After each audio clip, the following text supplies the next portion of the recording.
சொல்லை விதையுங்கள், பழக்கம் உருவாகும். குணத்தை விதையுங்கள், உங்கள் எதிர்காலம் உருவாகும். உங்கள் அனைவருக்கும் ஸ்நேகிதி சுபா சேனல் சார்பாக ஆத்மார்த்த வணக்கங்கள். இது உங்கள் தோழி சுபலக்ஷ்மி முத்துக்குமரன். நாம இன்னைக்கு மார்கழி உற்சவத்துல ஆண்டாள் அவங்களோட திருப்பாவையில பாசுரம் நம்பர் 3 பார்க்க போறோம். இந்த பாசுரத்துல பகவானோட பேரை பாடியிருக்காங்க. அதாவது என்ன சொல்லுவாங்கன்னா, பகவான் நாமத்தை சொல்றது ஒவ்வொருத்தவங்களையும் உயர்த்தும் அப்படின்னு சொல்றாங்க. உத்தமனை பாடுதல் முடியாது, ஏன்னா நம்மளால பாடுற அளவுக்கு நமக்கு வலிமை கிடையாது. அந்த வலிமை கூட கடவுள் தான் நமக்கு தரணும்னு முதல் பாசுரத்துல ஆண்டாள் குறிப்பிட்டிருக்காங்க. நாராயணனே நமக்கே பறை தருவான், பாரோர் புகழ படிந்தேளோர் எம்பாவாய் அப்படின்னு சொல்லியிருந்தாங்க. அதாவது பகவானை பத்தி பாடுறதுக்குரிய வலிமை கூட நம்மளுக்கு அந்த பகவான் தான் தரணும் அப்படின்னு சொல்லியிருக்காங்க. அப்படி இருக்கும்போது அவனை பாடுறதுக்கு நம்மளால முடியாது. அந்த அளவுக்கு வலிமை நமக்கு எவ்வளோ கொடுத்தாலும் பத்தாது. அவனோட புகழ் அவ்வளோ பெரியது.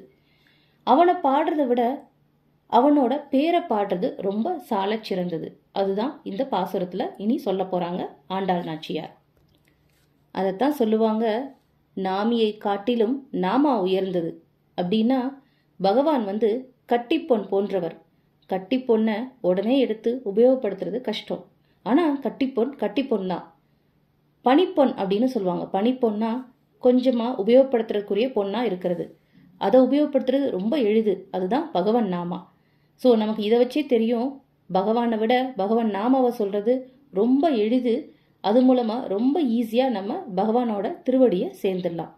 இந்த 3வது பாசுரத்துல நமக்கு அதைத்தான் சொல்லித்தர போறாங்க ஆண்டாள் நாச்சியார். ஓங்கி உலகளந்த உத்தமன் பேர் பாடி, நாங்கள் நம் பாவைக்கு சாற்றி நீர் ஆடினால், தீங்கின்றி நாடெல்லாம் திங்கள் மாறி பெய்து, ஓங்கு பெருஞ்சென்னலோடு கயலுகள பூங்குவளை போதில் பொறிவண்டு கண்படுப்ப, தேங்காதே புக்கிருந்து சீத்த முளை பற்றி, வாங்க குடம் நிறைக்கும் வள்ளல் பெரும்பசுக்கள், நீங்காத செல்வம் நிறைந்தேளோர் எம்பாவாய். இந்த 3வது பாசுரத்துல ஆண்டாள் என்ன சொல்ல வராங்கன்னா, சிறுமியரே தோழியரே அப்படின்னு சொன்னாலும் அவங்க ஒரே மாதிரி தான் சொல்றாங்க. சிறுமியரே, நம் பரந்தாமன் வாமன அவதாரத்துல 3 அடிகளால் விண்ணையும் மண்ணையும் அளந்து தன்னுடையதாக்கி கொண்ட உத்தமன் அவன். அவனது சிறப்பை குறித்து பாடி நம் பாவைக்கு மலர்கள் சாத்தி வழிபடுவதற்கு முன் நீராடச் செல்வோம். ஒவ்வொரு பாசுரத்திலையும் ஆண்டாள் அவங்க நீராடுதலோட மகத்துவத்தை சொல்லியிருக்காங்க. என்ன செஞ்சாலும் நீங்க நீராட முடிச்சிட்டு அப்புறம் செய்யுங்க அப்படின்னு சொல்லிட்டே தான் இருக்காங்க. இந்த விரதம் இருப்பதால் உலகம் முழுதும் மாதம் 3 முறை மழை பெய்து தண்ணீர் இல்லாத குறையை போக்கும். மழை காரணமாக வயல்கள்ல சென்னல் செழித்து வளரும். மீன்கள் என்ன பண்ணும்னா அந்த வயலுக்குள் பாய்ந்தோடி மகிழும். குவளை மலர்கள் புள்ளிகளையுடைய வண்டுகள் தேன் குடிக்க கிறங்கி கிடக்கும். வள்ளல் போன்ற பசுக்கள் பால நிரம்பத் தரும்.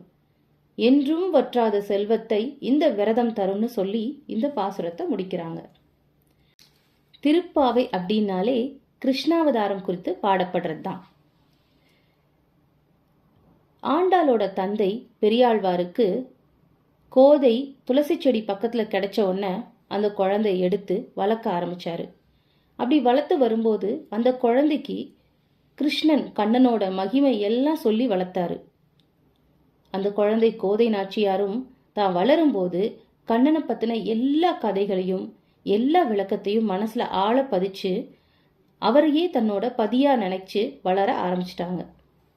அப்படி வளர்ந்து வரும்போது தன்னோட தந்தை செய்யற ஒவ்வொரு செயல்லையும் கண்ண பரமாத்மாவை பார்த்தாங்க. அப்படி பண்ணும்போது தான் பெரியாழ்வார் பூமாலை சாத்தி கைங்கரியம் பண்றத பார்த்துட்டு வந்தாங்க. அந்த பூமாலை சாத்தும் போது அந்த மாலைய கண்ணனுக்கு சாத்துறதுக்கு முன்னாடி தனக்கு சூடி பார்த்து அதை எடுத்து வச்சு ரொம்ப அழகு பார்த்தாங்க கோதை நாச்சியார். இப்படி கண்ணனையே சகலமும் அப்படின்னு நினைச்சு வளர்ந்து வந்த காரணத்தினால ஒரு காலத்துல இந்த பாவை பாடல்கள், அதாவது பாவை நோன்பிருந்து பாவை பாடல்கள் பாடும்போது தன்னோட இடத்தையே ஆய்ப்பாடியா நினைச்சுக்கிட்டாங்க.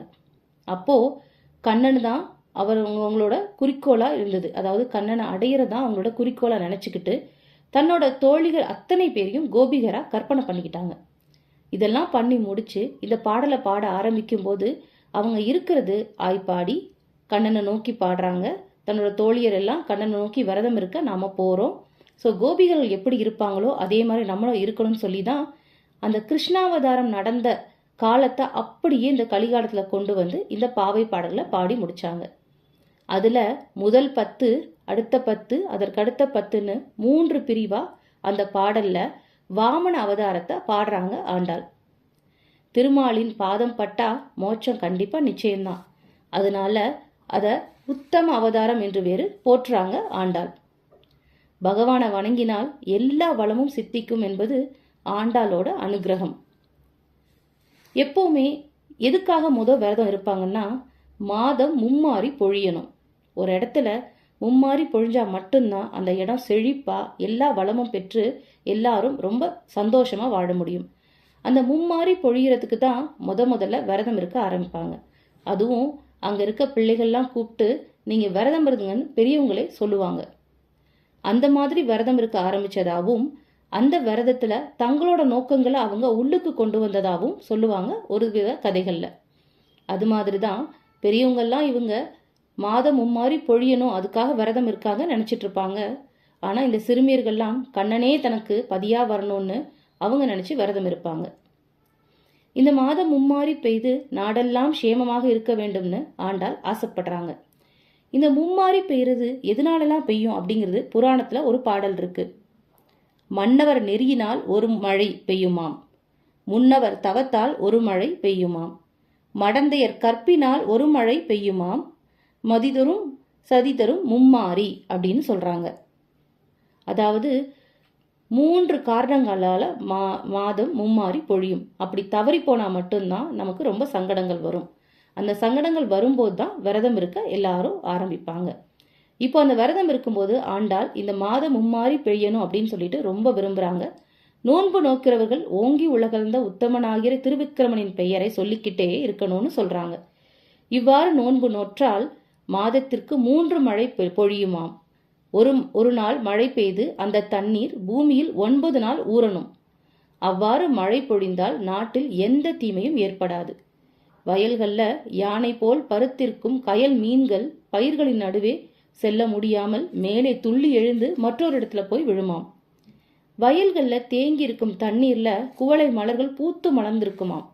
தேனை பருகும் வண்டுகள் அந்த மலர்களில் தேனை பருகி கொண்டே மயங்கி அதிலே உறங்குமாம்.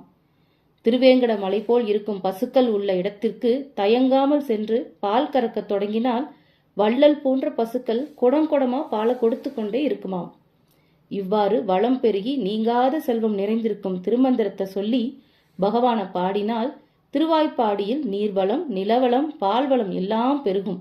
லக்ஷ்மி கடாட்சம் பெருகி நிலைத்திருக்கும். பகவானின் திருப்பேர் எதைத்தான் தராது, எல்லாவற்றையும் கொடுக்கும் அப்படின்னு சொல்றாங்க ஆண்டாள்.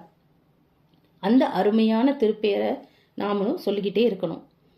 அதனாலதான் இந்த பாசுரத்துல உத்தமன் பேர்பாடி அப்படின்னு சொல்றாங்க. அந்த உத்தமன் பேர்பாடியை நம்ம எடுத்துக்கிட்டு பகவான் நாமாவை நித்தமும் சொல்லி பகவானோட அருளை பெறுவோம் சொல்லி இந்த பதிவை நாங்கள் முடிக்கிறோம். இந்த பதிவு உங்களுக்கு பிடிச்சிருந்தா நீங்கள் லைக் பண்ணுங்க, ஷேர் பண்ணுங்க, மறக்காம ஸ்நேகிதி சுபா சேனலை சப்ஸ்கிரைப் பண்ணிடுங்க. இத்துடன் உங்களது விடைபெறுவது உங்கள் தோழி சுபலட்சுமி முத்துக்குமரன். வாழ்க வளமுடன். ஆத்ம நமஸ்தே. ஹரே கிருஷ்ணா. வெற்றியுமதே.